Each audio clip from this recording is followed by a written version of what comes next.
Welcome to Team Yap, the Pokémon Podcast. I am Emily Brewer, and I'm joined by Chris Laviolette. And this is our first podcast. We'll be doing this semi-regularly, and essentially the basis of it is we yap about Pokemon all the time, and we figured, hey, we work at a public access TV studio that has an awesome podcasting setup. Why not just record ourselves talking about, yapping about Pokemon so that we can upload it to the channel. So that's what we're here doing today. It's odd transferring our yapping conversations over to a podcasting table with mics in front of our face. I feel that. I definitely think a lot more about the microphone in front of my face. Yeah, I'm trying to blur it out of my vision and it's just Emily in front of me. We're just chit-chatting.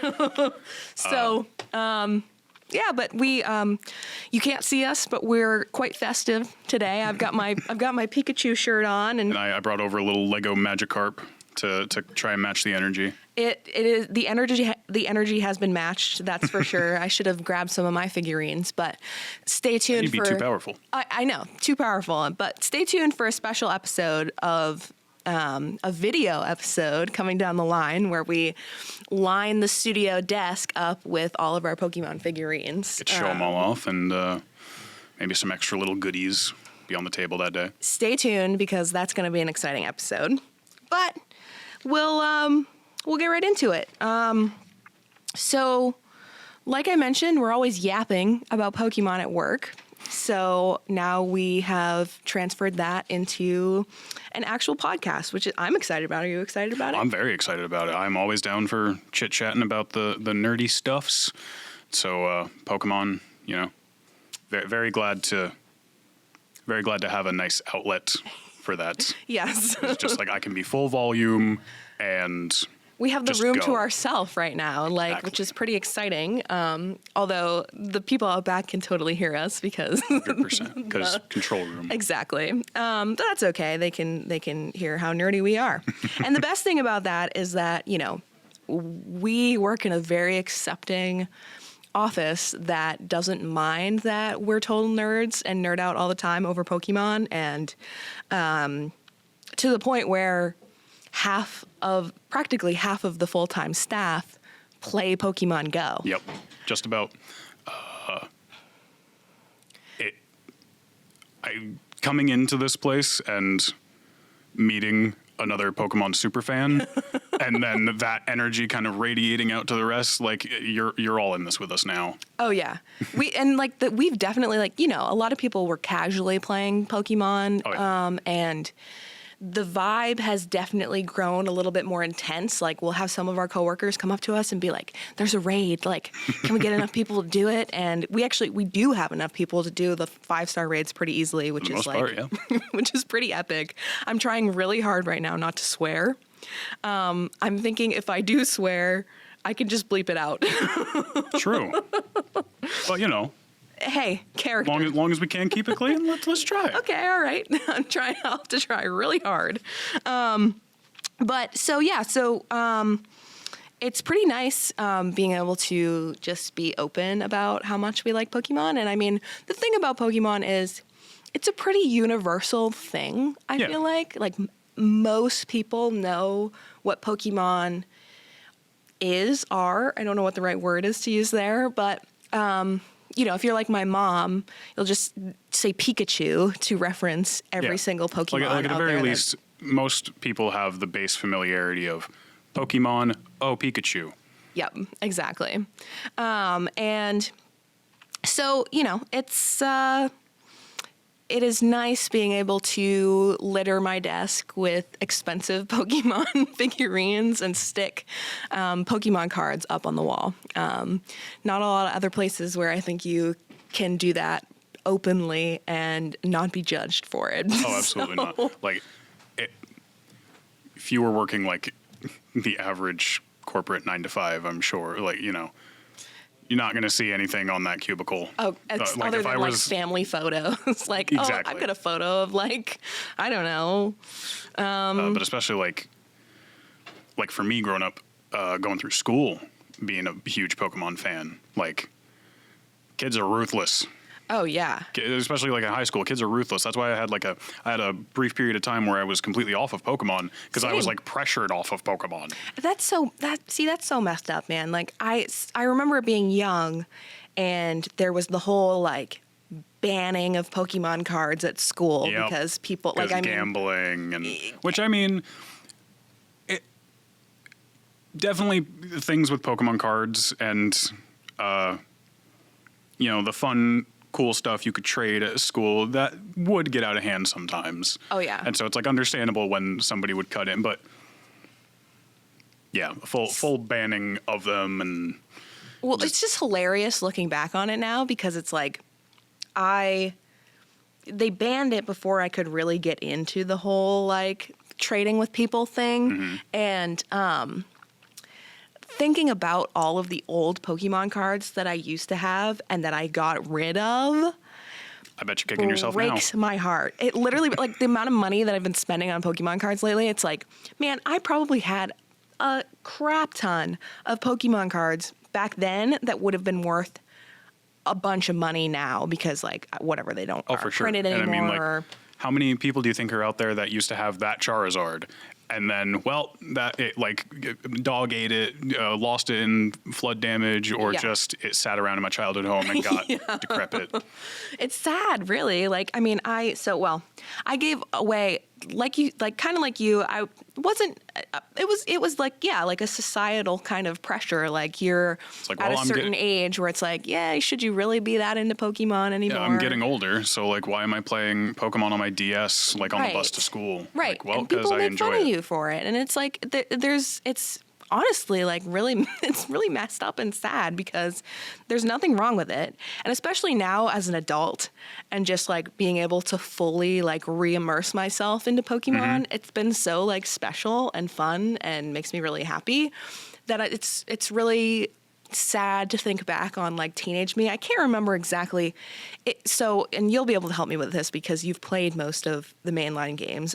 My phase where I dropped out of playing the games was Sun and Moon. Yep. And I don't know exactly what year that was, but I think it was probably around 2014, 15. Sounds about right. I'm really bad with exact dates on stuff like that. It's like Diamond and Pearl, I know, is roughly 2007. Yeah. Because, like, I know, like, the live-action Transformers movie, and it was a Christmas that year that I'd gotten Pokemon Pearl along with a DS Lite. Oh, man. See, now I'm curious for the release date. I know. But see, that's the magic of having phones. You can quickly look something up and... completely undisruptively. Well, while Chris is looking that up, speaking of Pokemon Pearl... that was really how I got into the game. What's the year? 2016. Oh my gosh, 2016. So, I don't know. I kind of have the list of, was Black 2 before Sun and Moon? Black 2, White 2 would have been right before Sun and Moon would have been the preview because they didn't do remakes for 5th gen. Okay, so Black 2 was my last game before I got back into the game with Sword. So...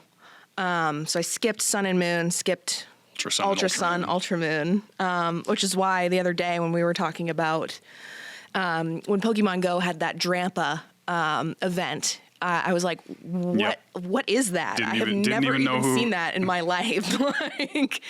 Didn't recognize Falcor. Nope, I know. Shame on me. But yeah, Pokemon Pearl, that was my first game. Pokemon game. I remember getting that in 2007, and I have this like, the way my memory works, I have like vague pictures of moments, and I vaguely remember getting the game and then sitting in the car. I don't remember where I got it, I don't remember where it was, but being in the car and like booting it up almost immediately on my DS Lite. And that game was the I 4th gen hit hard. It was really, really good, and that's what got me into it, and it was all I was gonna say downhill. It was all uphill from there because all of this enjoyment of Pokemon has been absolutely horrendous. Yes, it's so funny. This reminds me. this podcast is gonna be all over the place, but I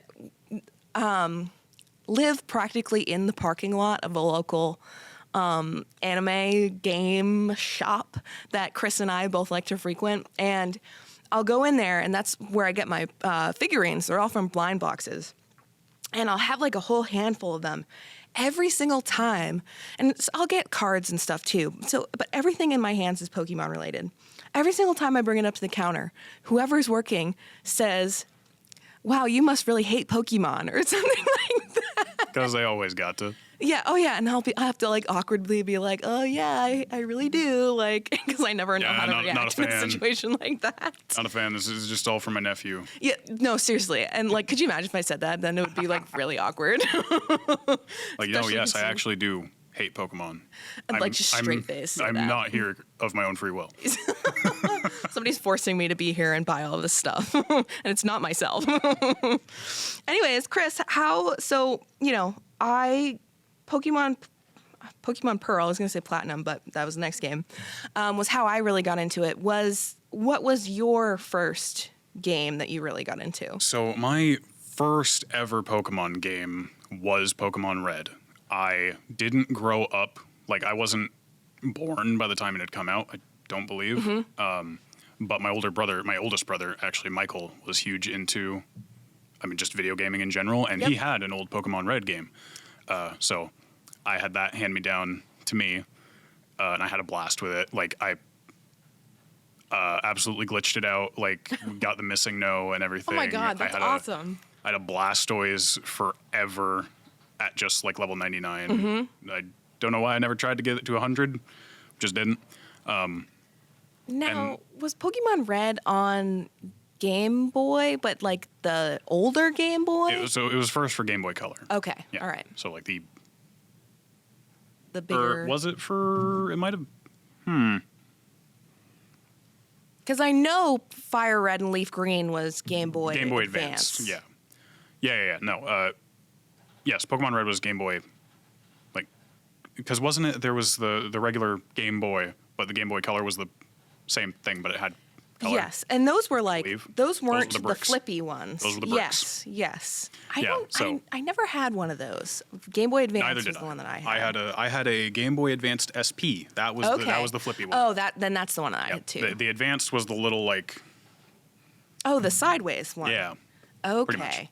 Geez, there's too many friggin' consoles, man. So many handhelds.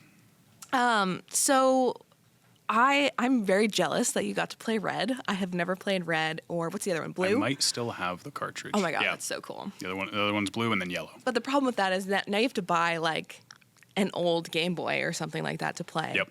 That or an emulator or something. Well, at least for Pokemon Red, Blue, and Yellow, and I think Gold, Silver, Crystal as well, they're on the eShop for the DS and 3DS might be gone by now. I remember hearing something about that. Yeah. I think those eShops are down now, but it used to be you could also get those for Virtual Console on like the 3DS. Huh. I could be wrong. Those might still be up, but I think they went down. I remember hearing something about that because people were freaking out because something Pokemon related that they wouldn't be able to do anymore. Yeah. Something like Pokemon Home, but like not Pokemon Pokemon Home. Bank. Pokemon Bank, yes. But they kept that up. Oh, really? Which is really cool. Yeah, they kept it up, and Pokemon Bank is free, like entirely now. Oh, wow. Yep. Okay. You still need to buy like Pokemon Home's premium if you want to transfer from Bank to Home. Yep. But Bank is free. All right. Yeah, man, I kind of like, I had Pearl, and then at the same time and so that was 2007, I was 7 years old, and we had the Game Boy Advance SP at the time too, and then I kind of like reverted a little bit, I did not buy Fire Red, I had Leaf Green, played Sapphire. So those were my two Game Boy games that I played. Never played Emerald. Really kicking myself that I never bought or played that game because, I know you played that game. My boyfriend, that was one of his favorites. So I, every time I go to Vermont Gaming Academy, I scan the case out back looking to for the see old games. oh my God, do they have? And when they do have Pokemon games, They are crazy expensive. Oh yeah, they're not crazy expensive. Like, I own a copy of Pokemon XD Gale of Darkness. Even now, having like a full, like having a paying job and all that, I still would not go out and purchase that game. The only reason I own that game is because I earned it from an internship. How much? Really? How much does it go for? It can be. That's so crazy. Like, I mean, insane. It makes sense to me, but like, also, wow. So I did buy a Pokemon game there once, and that was Pokemon Mystery Dungeon. What is it? Mystery Dungeon. I have it on my notes here. Oh, Red Rescue Team. So I bought that. Have not played it yet, but I did play on the DS. Let's see here. $150, $180. Those are used. $600. Used. That's crazy. So I'm pretty glad that I have that game. So I just looked up the general like what it's going for on eBay, Pokemon XD Gale of Darkness, and seeing like 150, 180, 600. Well, the 600 one, that's a GameCube. Well, okay, that makes a little bit of sense. But still, 150, 180. I mean, that's a lot of money.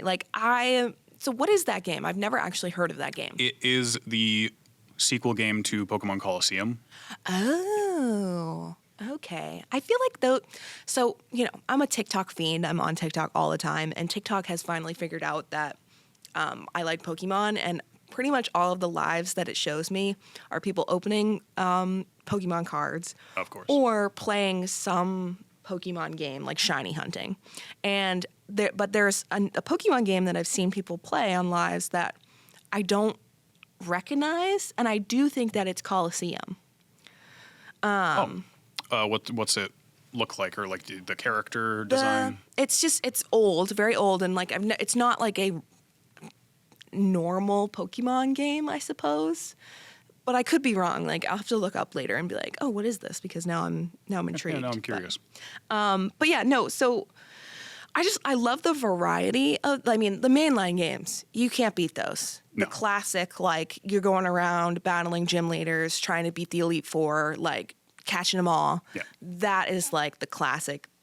Literally cannot be beat. Though we'll get into this later. Pokemon Legends Arceus is a fantastic game. If there's any game that was going to do it well, breaking away from the norm, that's the one. Absolutely. And so we'll talk more about that later because I'm absolutely obsessed with that game lately. And I know Chris really likes it too. It's so good. But nothing beats the main line of games, though I got really into Mystery Dungeon Explorers of Darkness. The Explorers games are really good. Definitely play Explorers of Sky if you ever can. I have played Explorers of Sky, and why did I write Time? Is there Explorers of? There's an Explorers of Time. It was Darkness and Time, and then the third one was Sky. Yep, I put Darkness and Time because I thought I had played Time. No, I've played Darkness and Sky because I wouldn't have bought the same at the same time. Because I mean that's effectively what Sky it is. is the one with Shaman, right? Yes, and Sky was the advanced version. I see. Okay. It gave you more Pokemon that you could play as. Well, the funny thing about the Mystery Dungeon series is, the main line. It's such a classic, like burned into your memory, like type of game that you can pick it back up pretty easily and just like play it. Mm-hmm. Mystery Dungeon. It's the mechanics of it are so different. Like I love the storyline, love the plot line of like being correct me if I'm wrong. I'm pretty sure I haven't thought about this in a while. You like start as a human and then you like get turned into a Pokemon somehow. The story is implied. The story is you're a human turned into a Pokemon. Yes. You don't actually have any like gameplay as a human. Right. Humans. But like, and then you're just like all these Pokemon are like talking and like it's just so cool. And like I remember like going to the little board and picking up missions and rescuing people's kids and shit like that. It is wonderful. The games are wonderful. I do very much enjoy Mystery Dungeon, but just the thought of like being that human in a reality scenario, being that human, live an average life, normal everyday life, presumably a Pokemon trainer or something like that, not like modern day. Yep. And then just suddenly waking up one day, wait, why am I like 2 feet tall? Why are these Pokemon talking to me? Help. So did you get to choose what Pokemon you were? Because I remember being a Squirtle. Red Rescue Team, the original Rescue Team games, and I think Explorers of Time and Darkness, you still had the usual questionnaire thing, and that was what determined your Pokemon. I think Explorers of Sky started it that after you did the questionnaire, if you didn't like your selection, you could go back and choose. Interesting. I know for a fact Super Mystery Dungeon, you could pick what you wanted. I forgot that there was a questionnaire that like decided what you were. I just remember, and you know, the funny thing about all these old Pokemon games, some of them I used my real name. Most of the time, I would play as a male character and would name myself Brendan. Super random, like no reasoning behind that. But in the Mystery Dungeon Explorers of Darkness game, I named my Squirtle Jacob, but Jacob was spelled Jaykob. Because why not? Yeah, exactly, because why not? And so, you know, I tried to boot that up the other day and like play it for like a nostalgia thing. And I was like I went into the dungeon and you have to like use a bunch of different items and like items that aren't in any of the other games. So it's not as like intuitive as it is when you're playing like a mainline game. Yes. And so that was really difficult for me because I was like really in the nostalgia kind of mode. Like, oh, I really want to play this game. I remember loving this game. But it was like the switch of going from Violet to Arceus, where it's like, oh, absolutely, it's just jarring. Totally, it's like scary because it's like I don't remember what's going on here, and I just want to play the game. No, absolutely. Like a Mystery Dungeon game, I will not remember where I am if I had set it down for too long, and like I will just have to restart the whole game. Like it's fun, so I wouldn't entirely mind doing that, but coming off of, especially recently, like I had this issue with Mystery, was it Rescue Team DX for the Switch? Oh, I didn't know there was a Mystery Dungeon on the Switch. Red and Blue basically got remade and reduxed into, I think it's Rescue Team DX. Right, another $60 for me to go drop. Maybe it's come down by then, probably not. Yeah. But I remember I'd fallen off of it for so long, and then a friend messaged me being like, hey, because you can run rescue missions in the game. Oh, that's so cool. Because of how it works when you get knocked out, you lose all of your items in the dungeon, you lose all of the Pokemon that you recruited in the dungeon. But you can send out a code for like somebody to come and rescue you. Oh, that's so that you cool. get to keep going. And I tried to go help this friend. Yeah. I ended up dying myself because I was like, it's been too long since I played. I don't know what I'm doing. I'm going to put this down and walk away now. Yep, totally. Yeah, it's you know, I get easily frustrated by things like that because I just want, like I mentioned, like I just want to jump in and play the game. Like, so I'll move us along a little bit here because there's a few more things I want to talk about in this first intro episode. But one thing I believe I remember you saying a while back is that you didn't play Pokemon Ranger.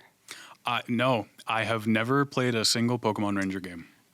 Never owned one, never, yeah. So I pulled out last night I pulled out my DS and I have all of my Pokemon games like in a separate little baggie and then like in a purse thing because I'm like trying to protect them. And because I couldn't remember. Yeah, exactly. My precious. Couldn't remember. I knew I played Pokemon Ranger. Couldn't remember if I played both Shadows of Alma and Guardian Signs. And yes, I had all three. So that game, like, I remember distinctly, like, I played the Pokemon Ranger game, loved it. Just loved the, like, activity of just, like, having to, like, take the DS stylus and capture Pokemon that way. Like, hilarious. Frustrating, but hilarious. Oh, I bet. That game was kind of hard. Like there were certain like DS era, they did not pull their punches with Pokemon games, games. Totally, yeah. Things these days feel a little easier, definitely easier for sure. And I wonder to what extent it's like we're adults now with like fully developed like motor skills and brains, but at the same time definitely, it's like yeah. The mainline games, like we're always like, you know, you can. they have to be easy enough that a child can play them because they're marketing it to children, right? I mean, but at the same time, there's a lot of things that like Black and White Gets This did not hold back. Really? No. See, Black and White. So a couple of those games, I didn't play all the way through. Like I'd buy them, play them quarter of the way, half of the way. Like, and I went through and I checked my saves like a couple of months ago. I was like, I only have like 20 hours in this game. I only have like 15 hours in this game. That's crazy. For shame. I know. I'm a fake fan. It's really sad, honestly. Well, maybe when I do my replays, you'll have to do some too. So that's another thing that I'm looking forward to. We're planning on doing some replays and then discussing what we think of it now. Like our fresh thoughts. Exactly. Because, I have memories of certain things, but not, I mean, this was years and years and years ago. Yeah. So, I mean, like, as much as I love Black and White, Black 2, White 2, I haven't played any of those games in forever. Yeah. And so I would, especially like Black 2, White 2, I would love to go back and revisit. Totally. And then be able to give fresh thoughts. Especially like having different game experiences, like I can go and play Sun and Moon or Ultra Sun. And you can play the Ranger games. Yes. In the Pokemon Ranger games, like there's one memory that I have of, I played the first one and then either it was Shadows of Alma or Guardian Signs. I remember going to like Blockbuster and renting the game, which is hilarious. And I was like at my grandmother's house and like we go to Blockbuster, we get this game. And then I loved it so much. I went and purchased it. To have for my own playing purposes, so I didn't have to return it. But why I did that is kind of beyond me because I never like rented any other games. I think I just like wanted it now, and it was easier to just go rent it at the Blockbuster in town than like go to Walmart or something. It's funny. My first ever time getting to play Pokemon Coliseum was because we'd rented it from. There was a place in my hometown, Milton. I do not remember what it was called at this point in time. It's been so long, but it wasn't like a Blockbuster anymore, like the big... a little mom and pop type one, or... Maybe, something like that.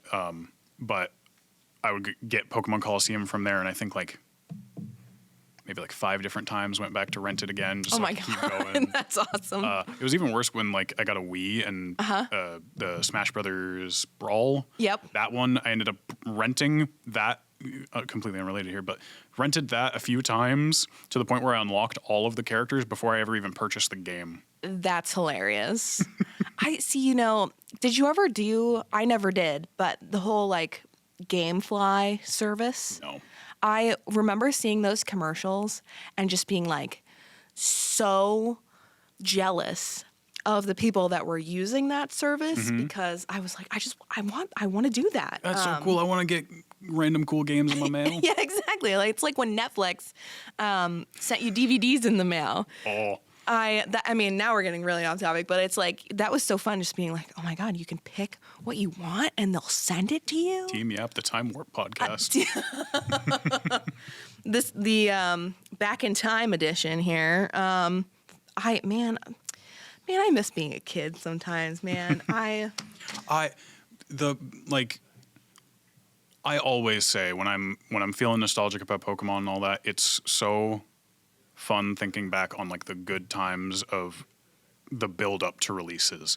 The build up to X and Y's release was such a good time to be a Pokemon fan. Well, did you ever GameStop used to like give out like special codes for like special Pokemon? Yeah, they would always have the that? cards, and I think they ended that with like the last one I ever went, or it may have been a little bit after that, but one of the last ones I ever did was they were giving out I think it was Marshadow codes. Oh, okay. And I would go on. This was actually before before basically the entire mall down Church Street went under, when there was still a GameStop in there that I really liked going to. I went in there and I was like, hey, do you guys have Marshadow codes? And they're like, yeah, we got some. I was like, cool, could I maybe get like a couple? I was like, yeah, you got friends? Okay. And they just gave me like a big stack of them. I was like, oh, okay, there's more than I needed. But I guess that's awesome. I guess it was like the tail end of the event thing, and so they were about to stop distributing. Marshadow, is that Pokemon Go is having a global tour in a couple of months. Yeah, and Is that's that the what new they're one. featuring? Yes. Okay, I didn't even know that was a Pokemon until Thank you for reminding me about that, though, because we're gonna go ham. I grind so hard when it comes to Pokemon Go. That's a good segue into Pokemon Go. my goodness, here we go. And we can come back if there's any other games that you wanted to chat about, and we can always do like an intro part 2 where we just keep yapping about the background because, like, I mean, we could literally talk about this for days. But Pokemon Go, I mean, I think that game really brought Pokemon to a more mainstream crowd. For sure. Like 2016 was huge, huge, huge. People were going crazy over that game when it came out. And I would like to say I am a day 2 Pokemon goer, very salty that I did not log in and create my account on day 1. I believe day 1 I had downloaded the app and played the game. But over time, there's been multiple times where, like, my phone ran out of space. I couldn't keep updating the game. And I didn't, like, I hadn't set up a proper account yet to transfer the data and all that. That is like, so tragic. My current account isn't my first ever, like, profile of the game and all that. But also easily the best one that I've had to date. Not just because I've gone over and played it throughout past, like, a year or two. Yeah. But also because, like, I don't think I ever had any shinies or anything really spectacular in my previous accounts, so made out pretty good there. I wish that I had been more serious about it. So I started playing it in 2016. I have great memories of, like, going on walks with my Nana and playing and going into Freeport and playing with my young cousin who was super into Pokemon at the time too, and that's where all my Pokemon cards went to. But just really awesome memories of, like, it really, like, brought kind of people together to, like, go out, and that was the whole, like, selling point of the game. Yeah, and go it out worked. And about. It totally worked. It worked to the point where I'm absolutely shocked that there was, like, server issues day 1 because they should have known. They really should have. I mean, and there was so much hype about it, and It's Pokemon, they should have known. Well, and people like to complain about Niantic. People love to complain about Niantic. It's me, I'm people. Same here. But the reason why, and Niantic has, and Chris loves Monster Hunter, and they came out with Monster Hunter Now, which has got, I was into it for a little bit. I don't know how much people are into that now anymore. And the thing about Pokemon, and we can talk more about that, but the thing about Pokemon Go is, as much as people despise the developer, it is still, like, shockingly alive and well today in 2024. And that's simply because it's Pokemon. Yeah. And people love Pokemon. I completely agree. Yeah. It just works really well. I think I have a lot more problems in terms of Niantic in regards to the Monster Hunter game. Yeah. I feel like this game is super free to play friendly. Like, especially with the ability, like, earning the coins through the gyms. Totally. All that.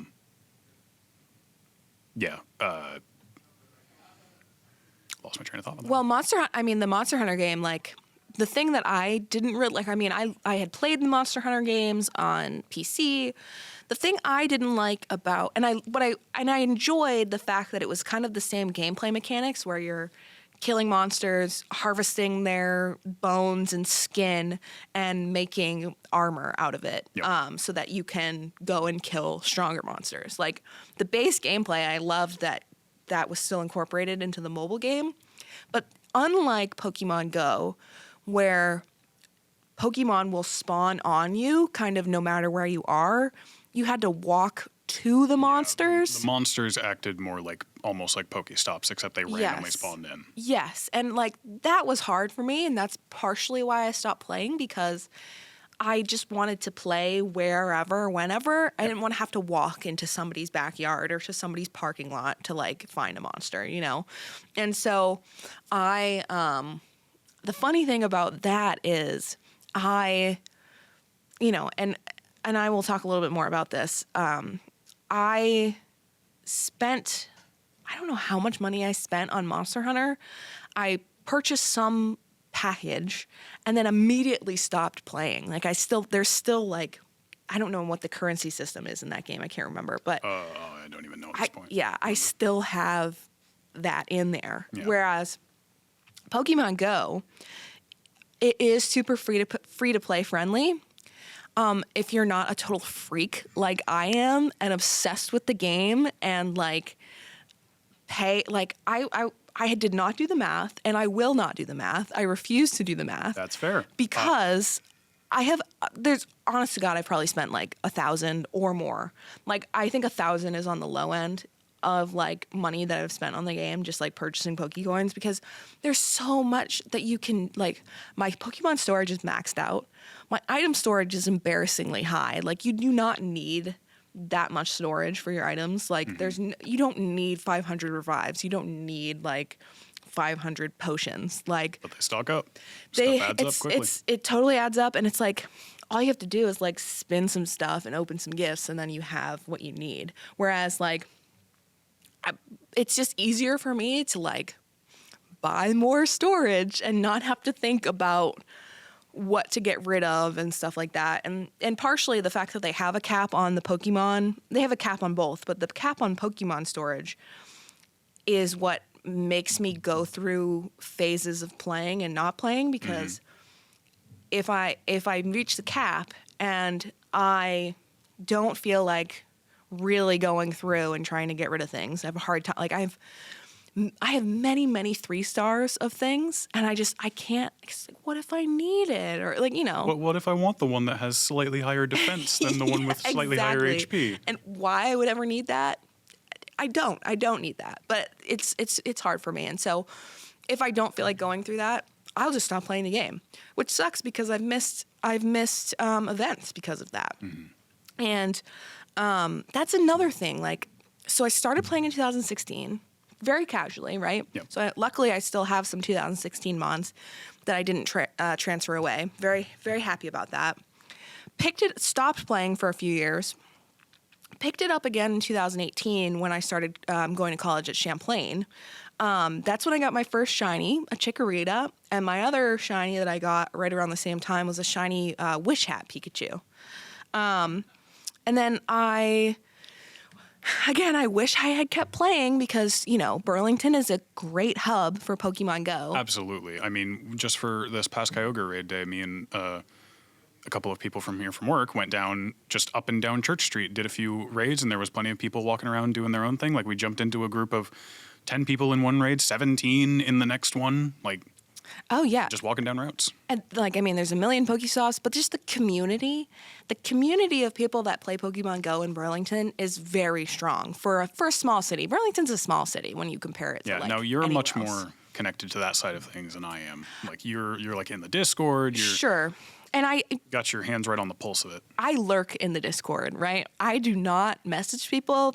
Anyways, I'm in the Discord, and pretty much I used to chat a little bit more with people, like, oh, I'll remote raid with you.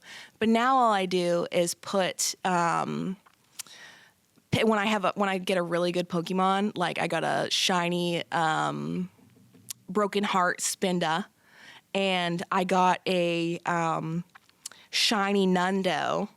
I posted screenshots of those in the Pokemon Pictures tab.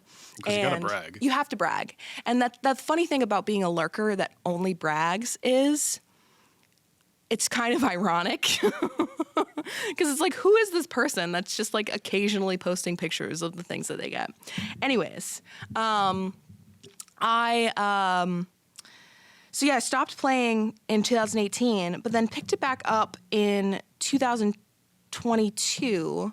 I was living with my advisor from school at the time. I had just graduated from college. I needed a place. She gracefully opened up her in-law apartment for me so that I didn't have to leave the area.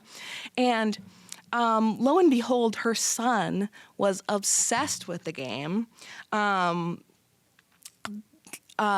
will use the term whale because that is what is used to describe people that spend massive amounts of money on they keep this game mobile afloat. games. Totally. And I consider myself a whale. I spend $100 at a time to get new more Pokecoins. It's embarrassing, really, but whatever makes me happy, right?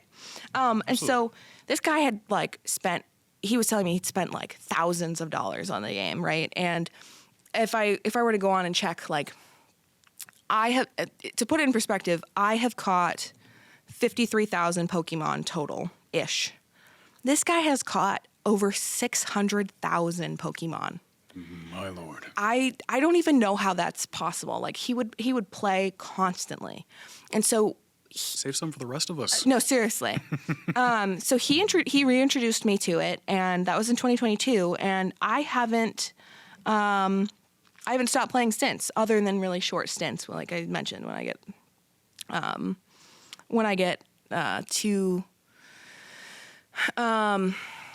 I don't want to clear out my storage. Yeah. But it's been really cool to just, like, we went downtown the other day with one of our other coworkers to play. What was that? Was that a community day? That was the Sinnoh Go Tour. Oh, Sinnoh Go Tour, yes. Yeah. And we're, there were Palkia and Dialga raids, and we're chatting about it, and all of a sudden this guy is like, "Are you playing Pokemon too?" And we're like, "Yes, we are." And so this random dude that was just on the street, he's like, "You want to party up?" And we're like, "Oh, sure, why not?" And so we just hung out with this group guy. Of 3 became a group of 4 for a little while, and that was... Which was helpful because we were able to do some more raids. But there was one, we were trying desperately to get Chris a Dialga. I had selected the Dialga badge during the, the prior week. There was the event where you got to select one of the 2 different badges, and then I had been... we'd gone and gotten a Dialga at like the bottom of Church Street or something like that. We were in that raid, and we did it. Great. And we're walking up Church Street. I'm trying so hard to catch it. It's like I'm going through my Pokeballs. Some are missing too, because I'm trying frantically to throw as we're walking all the way up. And then I get to the last ball, and it breaks out. But we still had more of the day to go. So, of course, we're going to keep going. We kept moving, and I got plenty of shinies throughout the day, that's for sure. I was very jealous of some of the shinies that he got. I found, one in particular. Let's see. I randomly found a shiny Glameow when I wasn't even paying attention. I just happened to look at... I think you called it out first, too. Like, you saw my phone, and were like, did you get a shiny? I looked down, and I'm like, I did get a shiny. And then let's see. I think... I'm trying to think of any others... I know I got more than just that on that day, but one in particular. I was like, you better mention it. You better mention it, bro. Of course I wouldn't forget this one. So I click on a certain Pokemon and immediately pull my phone to my chest and walk away like, I have to leave or I'm going to be hurt. I knew exactly what he had clicked on and that it was shiny, like, immediately because of that reaction. I have been looking for a shiny Drifloon in Pokemon Go for months, years, right? Like, and that was one of the featured Pokemon during that habitat hour. And then I just casually, this one's yellow. Yep. So obviously I had a little bit of an adverse reaction, but Chris is I really appreciate you because some of my other buddies are really territorial over their shinies. You are willing to trade shinies that I like or that you don't necessarily have an attachment to in whatever way. Yeah. Even though you don't have duplicates. Yeah, I mean, it's not a big deal to me because I much more like I'm very wanting to get the things I really want. Like I'm a fiend for Marowak, Alolan Marowak, all that kind is my favorite Pokemon. So like, no touchy, but and also very super appreciative of like. Was it you traded me in Alolan Marowak? Yep. Yes. Yeah. And so with that, I'm also like, well, I want my friends and coworkers to have the things that they like really want or are really jazzed about. So if I happen to have it, it's not a big deal. It's pixels in a video game. I can send it over. I admire you for that because I like my territorial friends. I have a hard time with the fact that they're just pixels in a video game because it's like, oh my gosh, I only have one of these. Whatever would I do if I traded it away? When in reality, it's like, who cares, bro? Like, exactly. But at the same time, it's like I'm not going to use that to invalidate people that are super like fiendy over a certain Pokemon. Totally. Or something like, because that is me with like Cubone and Marowak and all that. For sure. But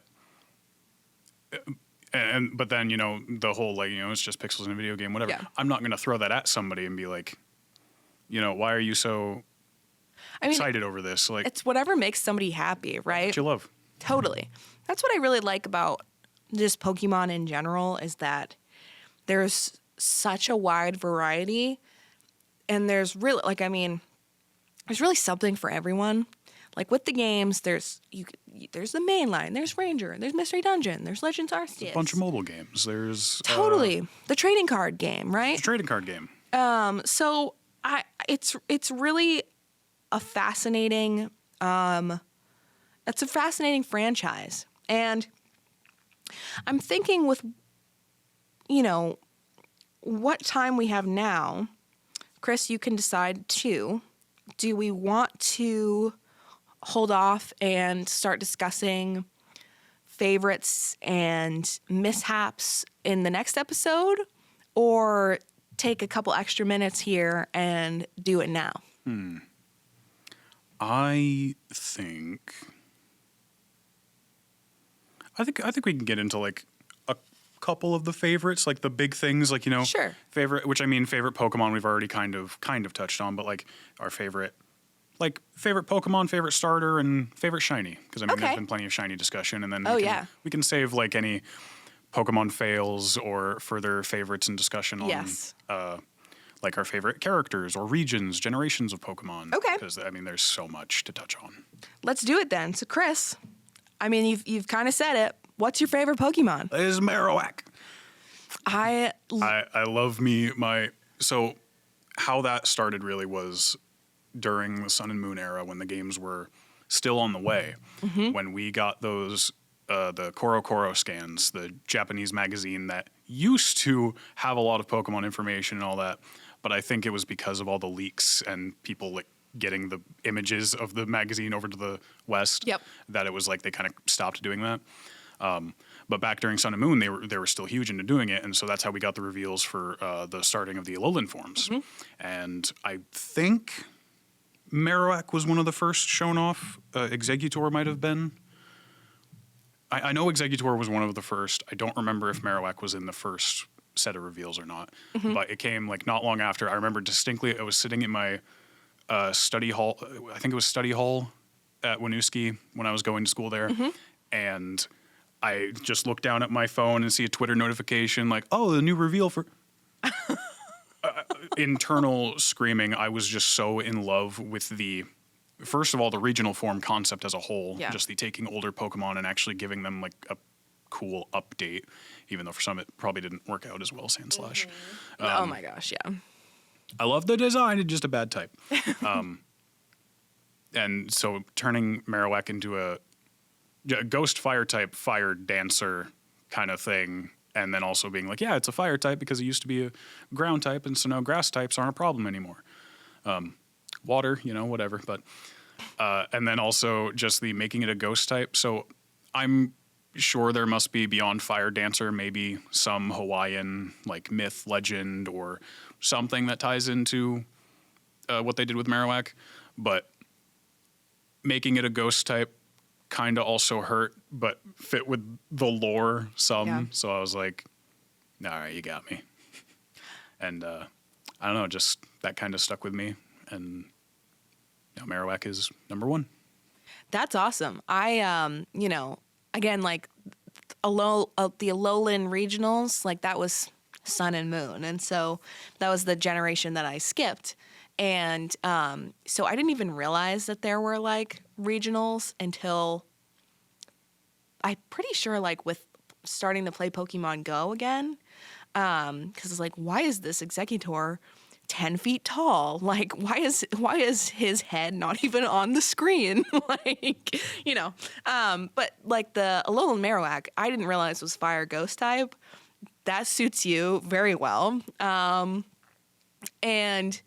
it's just it's a very cool design, right? And so that's why, I mean, like, I remember they came out in raids in Pokemon Go, like, I don't remember when that was. That was a while ago, and they haven't come back, huh? Yeah.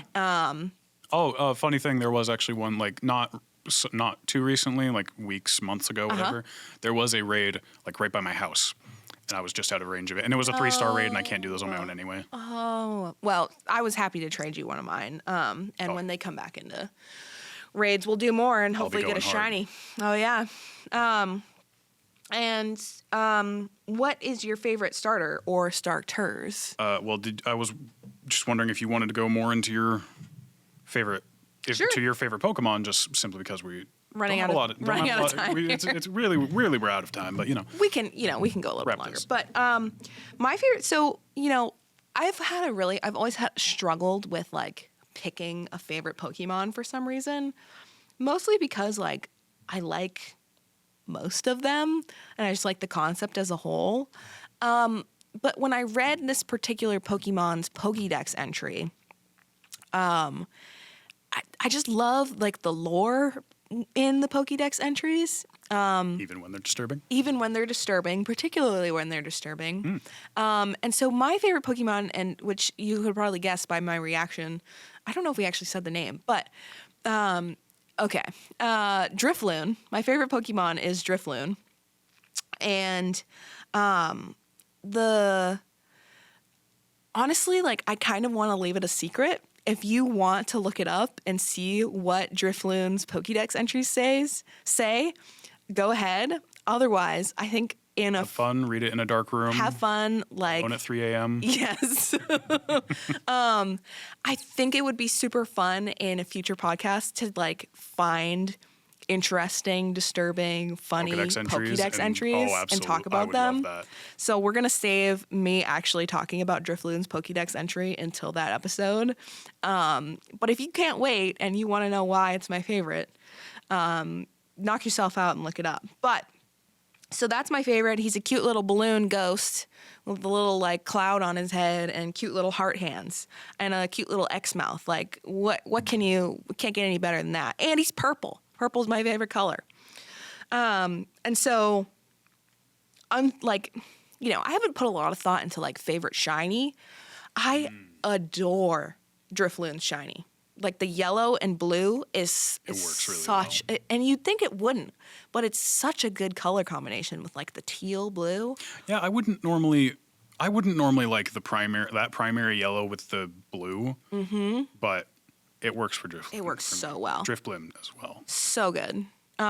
So for now, I'll say that's my favorite shiny. I just like shiny hunting in general. Like any shiny makes me happy. It's a very fun, good way to play Pokemon while like you can have a podcast in the background. Exactly. Unless you're playing RCS, then you got to listen. Then you have to listen. That's the problem. Like I want to listen to something in the background, but I'm so like I like hallucinate the shiny sound because it's like, did I hear it? And then when I do hear it, it's like I didn't see it, so it's like, where is it? You're too ingrained into it, too tunnel vision. You're anticipating it too much. Exactly. It's like I had a similar experience I think I've told you about before. Was I was playing Heart Gold or Soul Silver, and I was trying to soft reset for a shiny starter in general. I wasn't looking for one in particular, but I was getting so late at that point, and I'd been going for so long. My eyes kept tricking me, like, is that Chikorita slightly golden? I can't tell. Because when you're selecting those Pokemon, they show up shiny in the like first screen before you even select them. But there's no sound, there's no sparkles, there's no nothing. So it's just like you have to go off the image. Like Cyndaquil, it's easy because the blue is red. Totodile, it's easier because it's like a lighter blue, I think, and the spines are blue. Did you say Alpha Sapphire or Sapphire?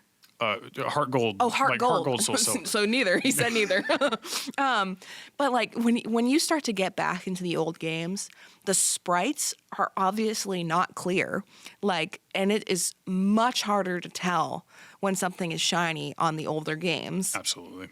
Especially when there's no indicator, like not even like some stars popping up because it's a starter at the beginning of the game. Like, so I can see why that was happening. So what's your favorite shiny? My favorite shiny is Pokemon Legends Arceus came out or was coming out, and of course, as the internet does, leaks and such, and so I saw all of the Pokemon well before the game had even come out, and I saw all of the shiny forms. And when I saw this shiny form, I had determined that I do not care where you find it. I do not care how hard it's going to be. But when this game comes out, this Pokemon is going to be on my team, and I'm going to find a shiny one. Thankfully, I went with that because at the time that I did it, it was the easiest time to get a shiny through the mass outbreak method. Mm-hmm. Shiny Hisuian Zoroark is just so beautiful. So do you have one? Oh yeah. Oh, I made know that. I made damn sure to go out of my way. I spent a couple of days even just resetting to get a Zorua outbreak. Whoa. And then I finally went in, and it didn't actually take that many tries after that, thankfully.